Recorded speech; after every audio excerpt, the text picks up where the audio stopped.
Comme dans l'épisode du sourd bègue, Jésus s'écarte de la grande foule pour opérer le miracle. Il recommande à l'homme guéri la discrétion. Mais un détail nous frappe dans cette guérison d'un aveugle, c'est que Jésus lui rend la vue 2 fois. Bien évidemment, ce n'est pas le pouvoir qui manque à Jésus. Après le miracle des pains, chacun savait à quoi s'en tenir sur ce point.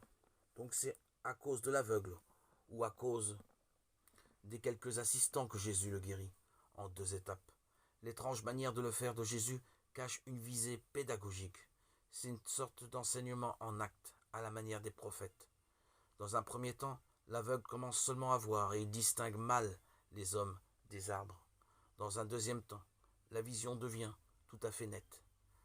C'est bien ce qui se passe pour tout aveuglement spirituel et instinctivement, nous rapprochons cette guérison opérée dans le port de Bethsaïda de la question posée par Jésus dans la barque quelques heures auparavant.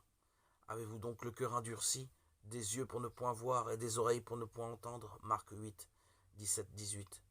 Même quand on vit continuellement aux côtés de Jésus, il faut du temps pour entrer dans sa parole. Même quand Jésus est là, présent dans notre vie, les mains posées sur nos yeux malades, il nous faut du temps pour nous ouvrir à sa lumière.